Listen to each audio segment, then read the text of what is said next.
Gear that I use. Obviously, it's not necessary to have the latest and greatest equipment and gadgets. I mean, I won the World Age Group Champs in 2006 on a second or third hand Klein. It cost me 500 quid. I've still got it. And had 105 components, which I thought were amazing at the time. And I guess what I'm trying to say is you can still be successful and not pay thousands and thousands and thousands of dollars. Of course, a bike like I've got is great. If you can afford it and you've got unlimited cash, then yeah, buy top of the range. But most people don't, and most people don't need it.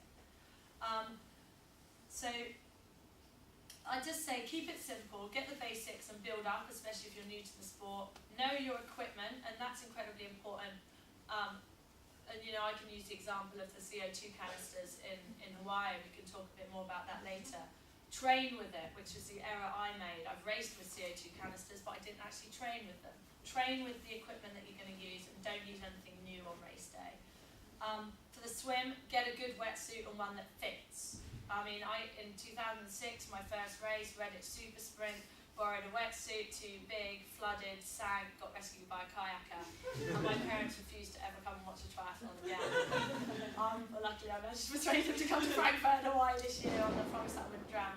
But that's, I mean, yes, borrow kit, but do make sure that it fits you. Obviously, good lube, stop chafing, very important in all respects, every area of your life. I use a plastic bag or rubber gloves, slightly kinky but very effective, to apply the lube, because if you put lube on with your hands, then go into the water, you can't catch the water properly with your hands if you've got Vaseline and baby oil and whatever, KY jelly or whatever you find in your cabinet to use. Then, in all seriousness, use something to apply the lube with, because otherwise you won't be able to catch the water properly. The other essential, I think, for swim training is paddles. And there are a lot of paddles on the market, and some are good, some are shit. And you don't want to use the shit ones, because otherwise your swimming will end up more crap than it was already. So paddles are incredibly important, and this is part of incorporating strength work into your training. I mean, a lot of you don't have time to do anything aside from swim, bike and run. And then work and see your family. So anything you can incorporate into your training to make you stronger is very useful. So paddles are strength work in the pool. They're like doing a push-up. And they'll make you incredibly strong without you needing to do all these kind of things. I'm going up and down. Oh, this is quite exciting. Anyway, so yeah, a good set of paddles and knowing how to use them will be incredibly beneficial. I'm not saying this just because they're my sponsor. I've used Tier paddles for as long as I can remember, and they're the best paddles on the market bar none, and they're the one that Brett Sutton recommends and the one that all of my old team use. The women should get the yellow ones, unless you've got really, really small hands. They're called Tier Catalyst paddles. Women should wear yellow, men should get the size up. I think they're black or red. And that is honestly not a plug. They are really good paddles, and they will help improve you no end.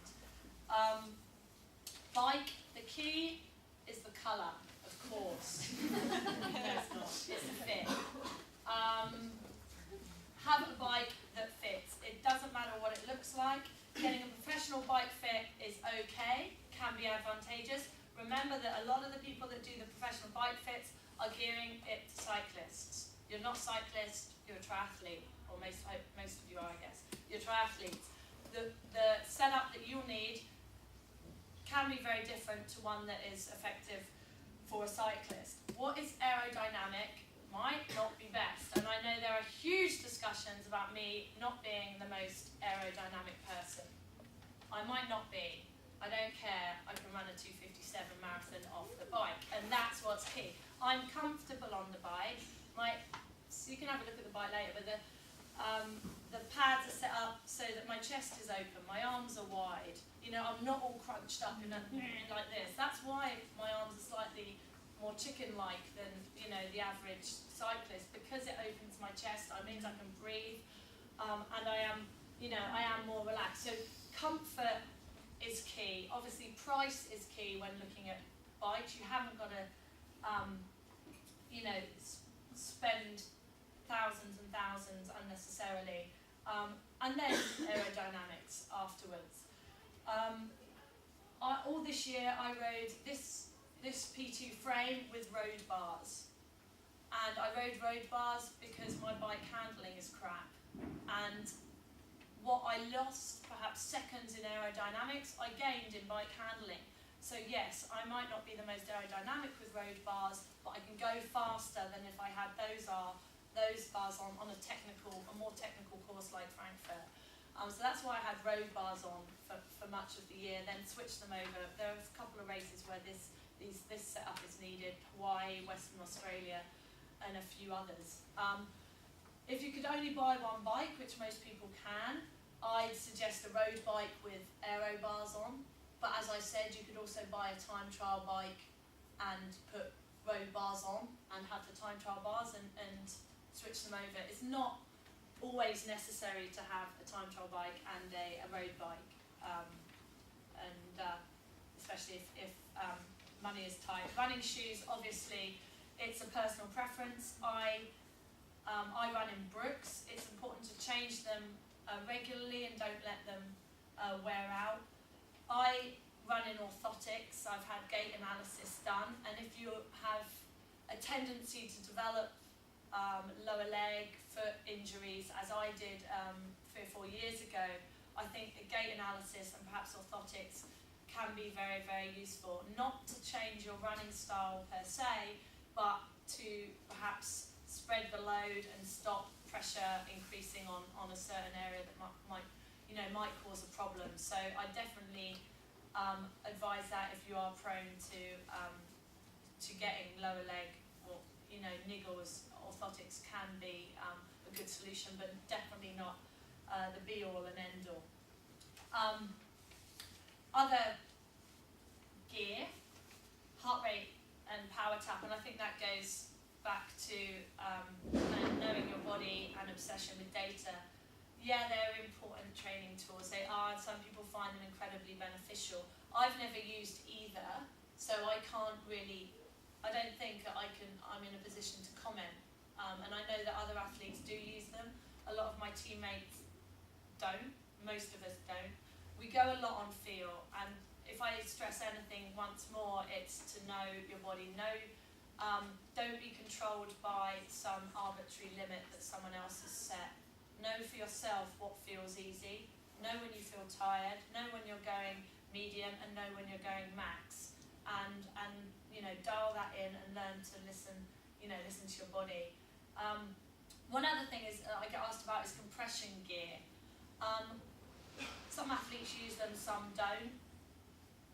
I think they've got beyond the point that people think they look silly, now they think they look trendy, but I wear them when I'm flying and when I'm travelling generally, like long haul, even if it's like a long car journey.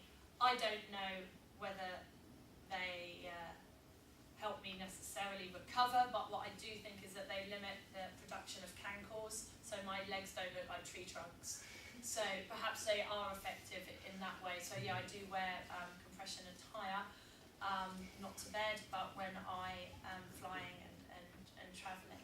I think it's important for people to remember when, I guess moving on to injuries, is that it's part and parcel of training. Like, don't fear them and don't fear pain. Everyone's, it hurts, or I might feel this, I might feel that. Yes, I mean, I'm in pain a lot of the time when I'm training.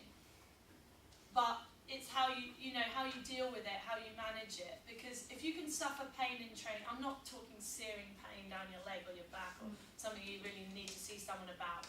Aches and pains, all this and that, tightness of breath, oh dear. Deal with it, because you'll get it in a race, especially if you're not any distance, but especially an Ironman.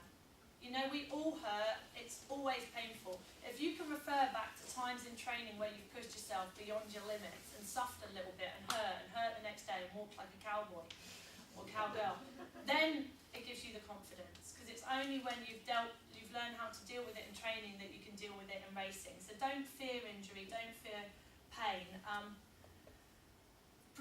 Injury prevention is key. For me, sports massage once a week is an integral part of my training, and I wouldn't be without it.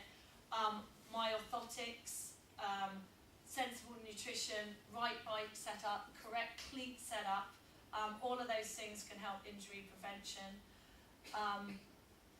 You know, I've had a few issues this year, and a combination of all those things have helped to, you know, to solve them. So yeah, don't fear injury, manage it effectively, but obviously prevention is key. Nutrition. I mean, I've got tables showing my Hawaii nutrition, which hopefully I'll have time to get to later. I eat a lot. I don't add it up or measure it or anything that obsessive. I guess it's around 4,000 to 5,000 calories a day. I eat 3 big meals. I snack in between. If the session goes over an hour, then I'll have an energy drink. If it gets into 3 hours, then I'll have a bar, gels, things like that. But under an hour, no, I don't tend to. I also obviously get fluid calories, energy drinks, sometimes a protein shake. Important to find out what works for you. We're all very different, require very different fuels. Do your research, especially for races, about what's offered on the course. Train with it if possible, and if you don't want to use it, then you need to make a plan for making sure you have what you want at the right time. Nepal again. Me. Okay. 2008 season. Wow, 2008 has been absolutely amazing, and I've achieved more than I would ever have thought possible. I'm in Australia in April. I think where I proved to myself, most importantly, that Hawaii last year wasn't a one-off, and that was a big confidence boost for me, and I really think that helped me for the rest of the year. Of course, mention my finest racing hour, which was the Tong Yong ITU World Cup, which I came 22nd at. Which, no, I learned a lot. I'm really glad I did it. It was my first and only World Cup. I'd definitely do another one, but I wouldn't say I was supremely talented at the moment at that distance. Frankfurt, amazing race, 500,000 people lined the course. It is the most amazing atmosphere if you ever get to do it. I think you have to sign up about 10 years in advance now. Timberman, great 70.3. The World Long Course in Almere, 5 weeks before Hawaii. I know a lot was made about the fact that I did it so close to Hawaii. Oh, Chrissie shouldn't do it, it's going to tire her out. Yes, Chrissie should do it. It was a great training day for me. It gave me an enormous amount of physical strength, but it most importantly gave me an immense amount of confidence. Racing Yvonne, who was probably one of my biggest competitors at Hawaii, and beating her in her own country, yes, did give me a very big mental advantage going into Hawaii, and I think there's a lot to be said for that. The opportunity to wear British vest, I don't pass up, and if I can, I will, and I was incredibly proud to wear it, and even prouder to come home as the winner, and I'm really glad to have had both World Championship victories this year and the cider. It was cider actually, I thought it was champagne and then I sweetened it and it was actually cider, but I like cider so it's okay. But yeah, no, that was great, a really good racing. Optimum number of races, obviously everyone is individual. Hillary, my friend and teammate, is an absolute masochist and has done 9 Ironmans this year. 2 back-to-back, one weekend, then one the next, and then she did that again and she won the last one. So she's absolutely crazy and I wouldn't recommend that to anyone unless you've got a death wish. But I guess what I'm trying to say is everyone's different. Women recover differently from men. Women recover a lot quickly, generally, it's a generalisation, from long distance races than men do, and it's down to testosterone levels in men, obviously, some women. But yeah, I mean, men take longer to recover, so what's right for a man might not be right for a woman, and vice versa. 3 things that I think have helped me improve this year is a lot of speed work, has made me stronger and faster, especially. So we've incorporated a lot more speed work, I think, this year than we did last year. The team environment that I was in obviously was incredibly beneficial. Training with Erica Chamor, training with Bella, Belinda Granger and others, fantastic, and they pushed me more than you know, and it was, you know, I think that helped shape me into the athlete I am. Lastly, sorting out my head. You know, I think there's a lot to be said for confidence, and I gained a lot from last year. I'm still learning, but I think I am much more mature mentally this year. I think if I'd got the puncture last year in Hawaii, I don't think I would have dealt with it in the same way. And long course racing is as much a mental game as a physical game, of course. So I think to have that kind of mental maturity, although I'm still learning so much, and confidence, I really does think contribute towards improvement. So Hawaii, the week before, followed the same preparation as I would do for the other Ironmans, in that we reduced, same intensity, reduced volume. 4-hour ride on the Saturday, 2-hour run on the Sunday before, and then a 45-minute run in the evening, and then we reduced the volume. 1 practice open water swim. It's incredibly important to practice an open water swim, especially at the time that the gun's going to go off, so you can know how to spot in that kind of light and work out where the sun's going to come up. We did hill repeats that week to retain the leg strength, and we had a rest day on the Thursday. The race was on the Saturday.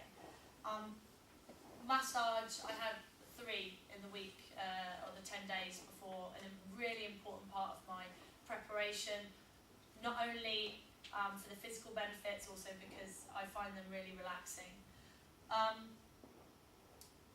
Obviously this year I had a lot more obligations and pressures. I guess the key for me to dealing with that was effective time management, and I was lucky enough, I've got an awesome small team around me that could help me cope with the pressure. Obviously my manager Ben, who was fantastic in dealing with absolutely everything. Bodyguard, built like a brick shit house, very good when dealing with general public. I had a big disguise, not hairy, just a hat and a cap when I went out. But, you know, I did have high expectations for myself. I want to win, I'm a competitor. I went out there to win, I didn't go out there to come 4th. You know, the win is what I wanted, it wasn't what I expected. And I really didn't take it for granted. I loved the support that I got from everyone, and when I was feeling a bit nervous and jittery, I'd go out, and the support and enthusiasm of all the people in Kona was amazing. And not only that, the support I got from people online was so fantastic. I mean, I've got a website that people could email in, and people were going on Facebook and all of this, and I was getting so many messages, and it really did help. So rather than feeling like I had the weight of the world on my shoulders, it actually really buoyed me up. So I went into the race, I wasn't nervous, I was just incredibly excited.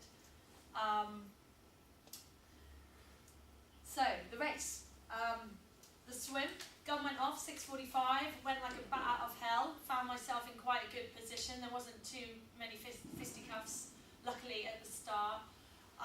Came out in 56, and I was really pleased with that. I'd hoped for 55, so, you know, 56 was great. 58 last year was appalling, so I was really happy with the swim.